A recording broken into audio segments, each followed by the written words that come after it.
Ladies and gentlemen, welcome to the Hyperconscious Podcast. Alan, what is hyperconscious? Once you understand why something is the way that it is, now you have the power to change it. Great conversations with great people and great questions are the keys to the kingdom of unlocking your consciousness. Every single action that you do starts as a thought. When you control the way you think, you will control the way you act, and you will control the way you live. That is hyperconscious.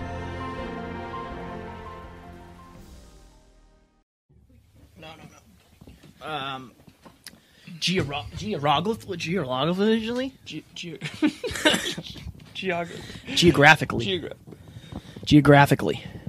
This is cool. So I would say make sure that pretty face is showing. Yes, true. They're going to want to see that thing. They're going to want to see that thing, Alan. That face. You good? Ready?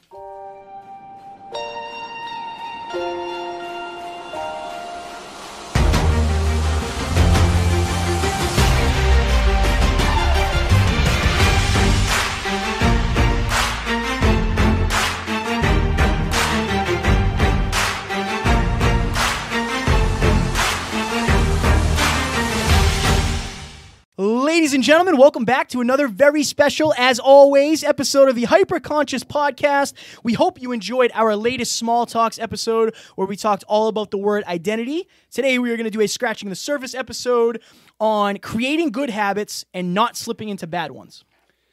Yes, this is one of my favorite topics to talk about. As you know, I'm always talking about habits. You are what you repeatedly do. We're going to get into all that. But first, friendly reminder to go to the hyperconsciouspodcast.com. Guys and girls, if you want your life to change, you have to change first. If you want your life to improve, you have to improve first. Let us help you every Monday, Wednesday, and Friday morning with a Hyperconscious Morning Minute to kickstart your days off correct. Yes. So Jai suggested this word. Yes. I think you should give a little bit of background because you're the clouds guy. You know all of the science behind it. So what is a habit when it comes to like daily life?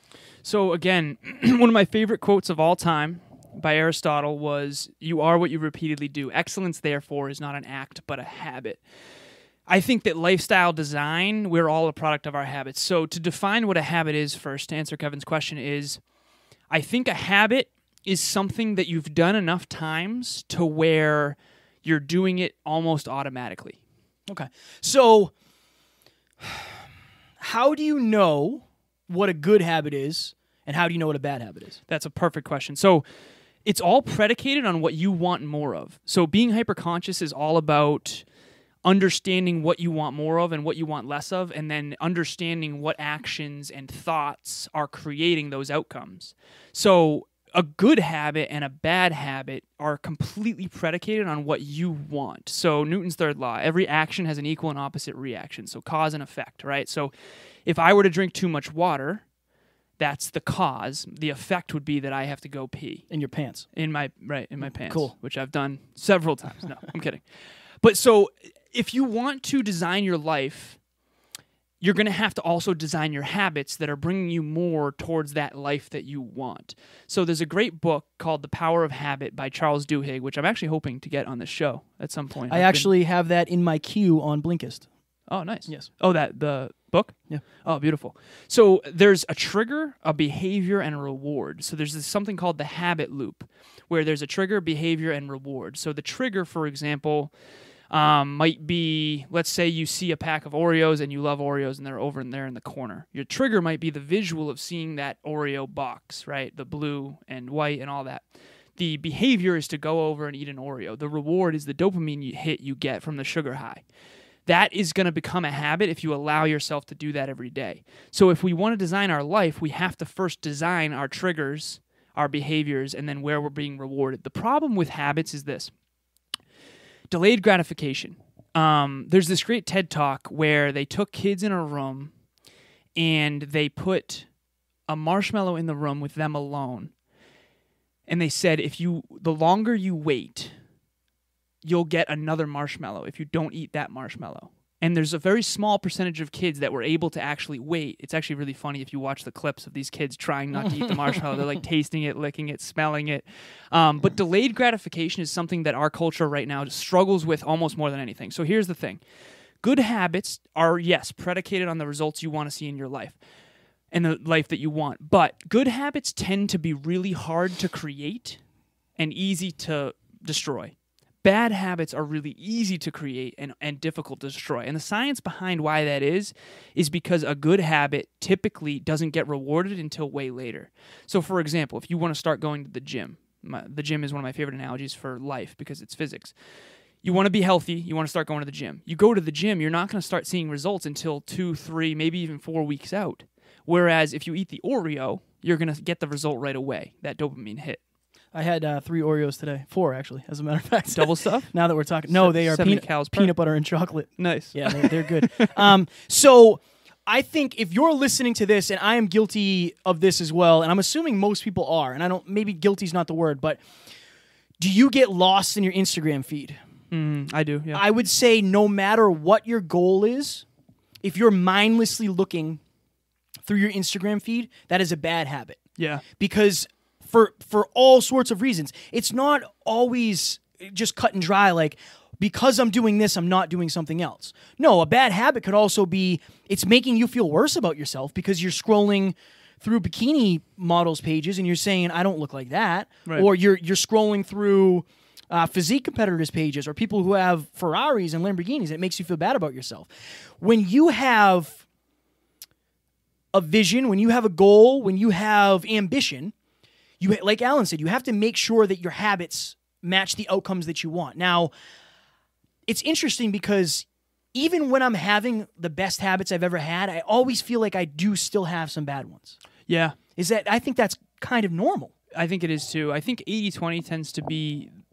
I think 80-20, it's Pareto's principle. I don't want to get into the science of that, but I think you're on one of 2 ends of the spectrum usually. I think 80% of your life is probably good habits, while 20% is bad, or you're the opposite, 20% good habits and 80% bad. Make sure you're on the right end of 80-20. I always say that.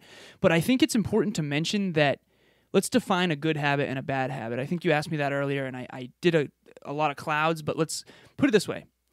If this action gets you closer to your goals and dreams and makes you happier, healthier, and more productive, then I would argue that's a very good habit.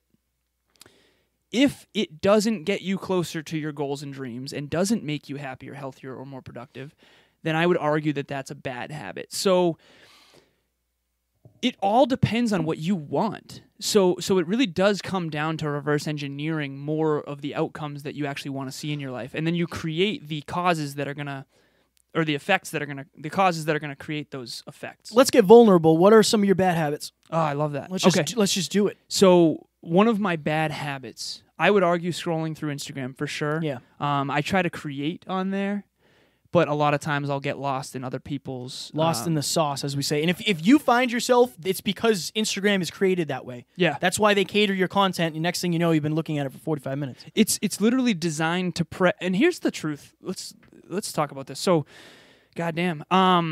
Marketers are preying on your brain's biological imperatives. And before I get into the crazy evolutionary science behind all that, basically they're trying to put more in front of you of things that give you dopamine hits. The greatest addiction known to the human race is dopamine. And every time you see that new shiny object on Instagram when you're scrolling, you're getting a dopamine hit. The problem is, and this is the brain science, the neuroscience behind this, you're supposed to be getting dopamine when you succeed. So let's say it's hunter-gatherer days and you need food. You need to hunt, you need to build shelter, you need to kill, you need to procreate, okay? Dopamine is only supposed to come when you're succeeding. In other words, you're not supposed to get dopamine when you go and try to hunt a deer and you don't kill it and you don't eat it. Unfortunately, we're getting dopamine when we're not doing anything. Here's another example. If you're watching Netflix, and I started watching Friends a lot. Friends is a great show. I have a lot of fun with it, but you really do have to regulate it because you can get lost in that rabbit show hole where they do a whole lot of nothing, right, and it makes it seem like that could be real life. Now, here's the thing. In Friends, every time the laugh track goes off, and they say a funny joke, you're getting a dopamine hit. Not only that, but when they're living their lives, your brain, your subconscious mind is simulating, putting yourself in that scenario and simulating those experiences. The problem is that you're not actually doing anything. So let's not use Friends. Let's use, what's a good example of this? Let's see a movie. We'll call it, I don't know. What's a good one for this? I don't know if House of Cards is a good reference. It's a terrible reference. Never seen it. Basically, any show that you love. Picture the show that you love most in the world. Game of Thrones. Perfect. Okay, Game of Thrones is perfect for this because everybody is obsessed with Game of Thrones. There's nothing wrong with that. I love Game of Thrones too. Here's the thing. You get to experience through the projection of your own subconscious mind, putting yourself in the shoes of the characters, the danger and the excitement of living lives and achieving goals and going on quests and doing all these things and building relationships, okay? But you don't have any of the risk associated with that. In other words, there's no danger to you, so you get all of the good with none of the bad. Now, here's the problem. You don't actually accomplish anything. You get to simulate success in your mind. Video games do this too. Video games are the best at this. There's a great game called Diablo 2 that I used to be super addicted to growing up as a young kid. They have quests and they have a character, and it's a role-playing game where you build skills and experience and you level up from 1 all the way to 99. And the higher level you go, the better you are at the game and the more other people that you can kill in the game and like beat and get competitive with. Here's the problem. I'm simulating success and experiences through that virtual world, but then when I come back into the real world, I'm the same person. Interesting. Crazy, right? So those are interesting. So if those are your habits, if that's something you're doing every day, and I think it's also important to break down why you've created the habits you've created. Like it's such a complex thing when you really break it down. Why do you go out and get blackout drunk? Is it because you're trying to have fun with your friends, or is it because that's your way of coping? Because that's your way of escaping? Because that's your way of being social? Why do you do the things you do? For me, like foam rolling, we were talking about that before. Foam rolling is something that I do every day. Every single day now I do some form of foam rolling and mobility. Some people might say, well, that's kind of a waste of time, don't you think? Like that's a habit you're spending 30, 40 minutes a day.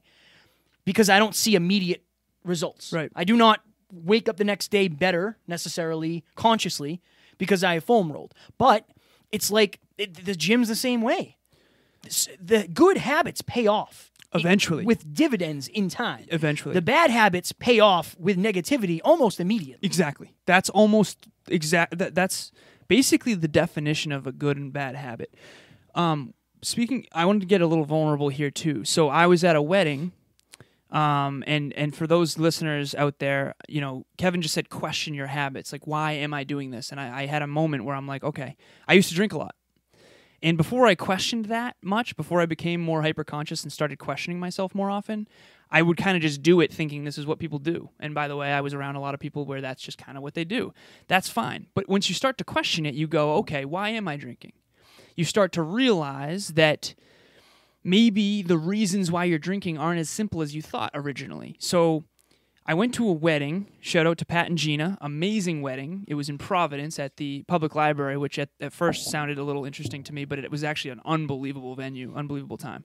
Here's the thing. I was uncomfortable because I hadn't seen these people in years and years and years. I graduated with my master's in 2012, bachelor's in 2011. So I haven't seen some of these people since 2011. And I'm a very different human being now than I was back in 2011, trust me. And so I had all those feels of uncomfortable. I don't usually get uncomfortable in public, but I definitely felt a little uncomfortable here. I showed up late. I was in this really, really fancy scenario with all these people I haven't seen in years and years and years, and I felt super uncomfortable. It was open bar. Now, had I stuck true to my goals, my goal was to not drink going into that night, okay? That's a good habit for me personally because I want to be the best fitness model I can possibly be, fitness coach, and alcohol is bad for fitness. So I'm not saying drinking is good or bad. I'm saying that my goal specifically was not to drink. Now, if I were to stick to my good habit, I would have had to stay uncomfortable long enough to get comfortable in the discomfort of the social awkwardness, okay? Instead, what did I do? I went and got a drink, and then eventually another drink, and then 2 turned into 4, 4 turned into 8. I ended up staying up till 4 a.m., and there was an after party, there was an after party, and then I ended up staying in my buddy Manu's hotel room, and it was a ridiculous party. I actually had a blast, but here's my point. The next day I was puking in a parking lot in the freezing cold outside my car door. and I was sick as hell and hungover as hell. Now, the whole night was quote unquote awesome, and it really was. I had a blast. I don't want to make it sound like anything went wrong or anything. But had I stuck to my good habit, I could have had fun anyway, and the next morning wouldn't have been bad, and I would have gone to the gym, and I would have felt better about myself, and I would have had the self-esteem boost of staying true to my goals. Had I drank, which I did, I get all of the pleasure in that moment, and I get rid of the discomfort of the social awkwardness. But what's on the tail end of that? The next day, I'm puking in my car, or outside my car door, rather. So good habits are rewarded later. You don't get the reward until the next day when everyone's hungover except for you. Bad habits, you're rewarded right away. You get the drink right then. You get to get out of the discomfort right then.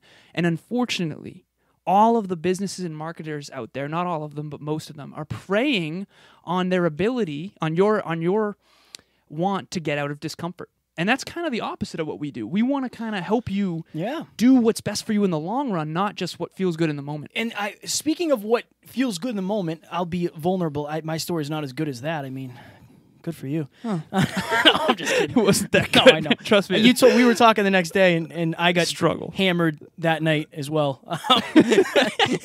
So, after Florida. After Florida, we kind of fell off the wagon a little bit. We slipped into bad habits for sure. But you don't want to know why? Because we created such good habits in Florida that when we came back, I just kind of went off the rails a little bit. I didn't have the habits to fall back on. But so for me, I was telling you earlier, a lot of times I'll get ready to go to bed.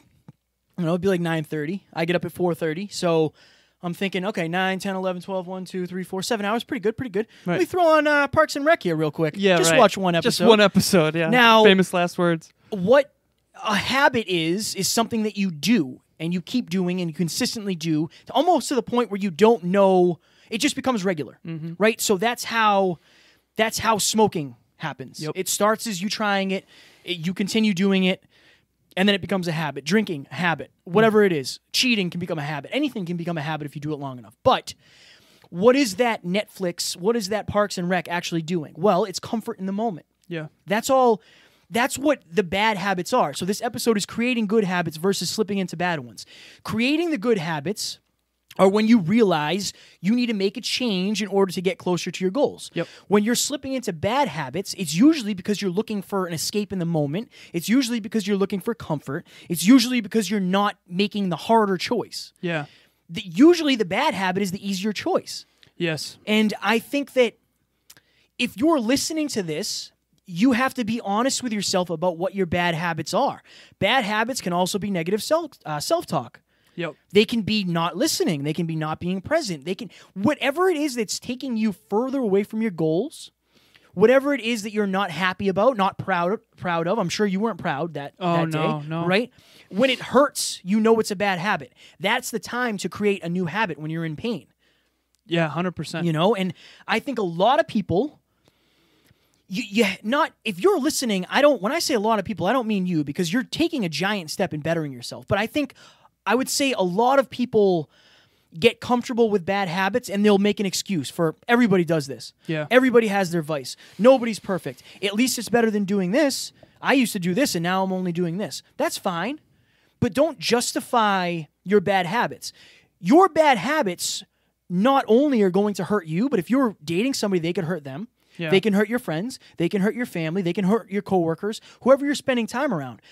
You might not necessarily see your bad habits until it's too late. And that's a scary thing. That's really scary. And that's usually when that brings a really good point. So if you're a listener to this podcast, you know I talk a lot about the compound effect, which is your small, seemingly insignificant choices compounded over time.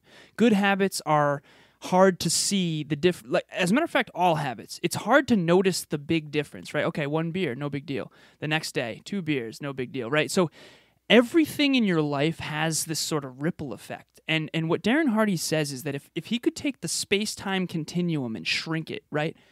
I know. Kevin's just like shaking his head over here like, what?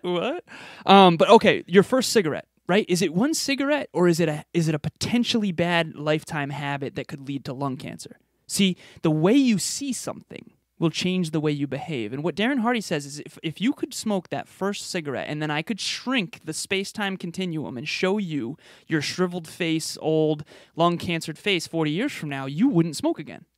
But the problem is that's the problem, right? So the chains, Warren Buffett says this, the chains of habit are too weak to notice until they're too strong to break. And the neuroscience behind that, for the listeners, it takes about 300, the science shows that it takes about 300 repetitions of a given habit to create a habit. And so there's this great book called The Talent Code by Daniel Coyle. I'm also hoping to get him on the show at some point because this book is unbelievable. But he talks about the neuroscience of myelin. And to give you a reference, what is myelin? We have synapses and neurons in our brain for each individual function. So I'm waving to the camera right now. That's one neurofunction that is firing in my brain right now. The more I do that, the more myelin will wrap around those synapses, and the quicker it'll happen. So in other words, to bring this to the listeners, it's Tom Brady has way more myelin wrapped around his throwing of a football than you or I do. Why? Because he's done it hundreds of thousands of times more than we have. Okay? So everything you are doing and everything you are thinking, quite literally, is forming or unforming a habit. Reverse engineer the life you want, the outcomes you want, the person you want to become, most importantly, and figure out what habits are actually going to create that human being. I think it's awesome that we did, our last episode was on identity, and this is on habits, because Right. If you identify a certain way, your habits might mirror your identity. I know. So it's uber important for you to figure out. They're super connected. They are super connected. If you want a better life and what you're doing isn't working and the things that you're doing are taking you further away from the life you want, there's a good chance that you're practicing your bad habits more than you're practicing your good habits. The good news is, if you're willing to put in the effort and figure out what the good habits are that you need to instill in your life to make the change, nothing is concrete. Yeah. It's all malleable. Everything's malleable. Everything is. Yep. That's, again, I love saying, like, that's what hyperconscious is, but it's about realizing, okay, maybe what I'm doing right now is not ideal, but luckily for me, right, I have this thing in my head that can change anything. Right. It can change almost anything. Neuroplasticity dictates that our brain can change functional, chemically, and structurally at any given time. Hashtag science. Hashtag science. You have a reading. Oh, that's right. Right. I do have a reading. See? So I didn't mean to interrupt you. No, I'm you're totally good. with you. No, Anything you're you want in your life, you can do. So one thing I do want to say super fast. Transformation is insanely difficult at first. So Kevin has been into fitness basically his whole life. He's been in really good shape basically his whole life. And yes, he may or may not be flexing. Hopefully I'm not sweating right now for those of you listening and not on camera. But I remember when I was 160 pound, 6'2", skinny fat, frail, just miserable, honestly miserable with my own health habits.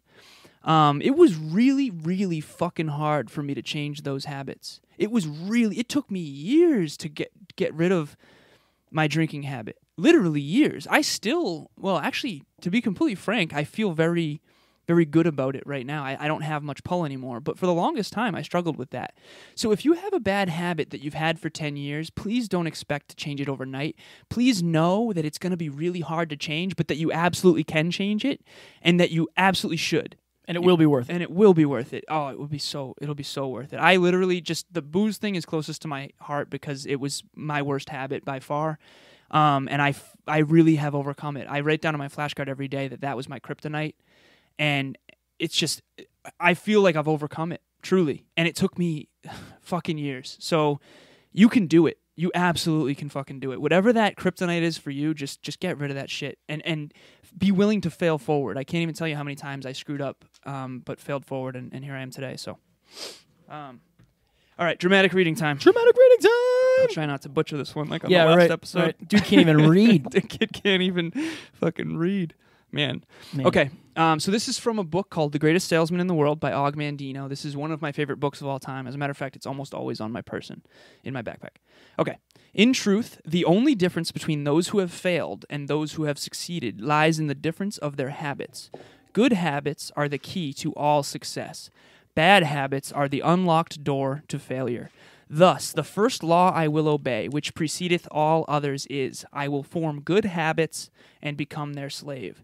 As a child, I was slave to my impulses. Now I am a slave to my habits, as are all grown men and women. This is an older book. I have surrendered my free habits. No, I have surrendered my free will to the years of accumulated habits, and the past deeds of my life have already marked out a path which threatens to imprison my future. My actions are ruled by appetite, passion, prejudice, greed, love, fear, environment, habit, and the worst of these tyrants is habit. Therefore, if I must be a slave to habit, let me be a slave to good habits. My bad habits must be destroyed, and new furrows prepared for good seed. So just like on the last episode when it came to identity, I want to ask you, if you're listening, if you're watching, what are your habits? And are they getting you closer to your goals, or are they taking you further away? Answer that honestly. I don't care if you're in a room alone. Nobody has to know. But if you find yourself doing things like going out drinking, and then you realize the only reason I'm doing that is because I'm stressed out and I'm looking for an escape, or whatever it is. If you find yourself doing something that you think is a bad habit, I ask you, and I think that you can find within yourself a reason to change it. And there are so many good habits. So many. Whatever it is you want, if you want to be more successful, then personal development, listening to this podcast for you is a good habit. Great habit. If you're trying to save money, cut back on buying Dunkin' Donuts coffee. This is a bad habit for me.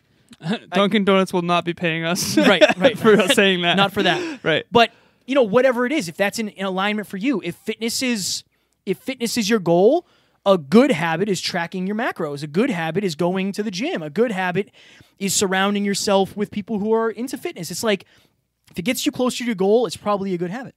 I couldn't agree more. For you guys, I think one of the biggest reasons why people don't create new positive habits is because they are excusing away their bad ones. And so in an effort to maybe help you guys feel okay with admitting your mistakes, first of all, mistakes are proof that you're trying. I'm trying really hard. I make mistakes literally every day. My really bad habits, one was drinking too much alcohol too often. One was losing my temper, for sure. And another one was being egotistical. Just saying that, I have the chills right now. But I acknowledged those as bad habits. And the only way I was able to change them was to fucking admit it first. And I am such a better human being than I ever was before. It doesn't mean I didn't have good intentions before.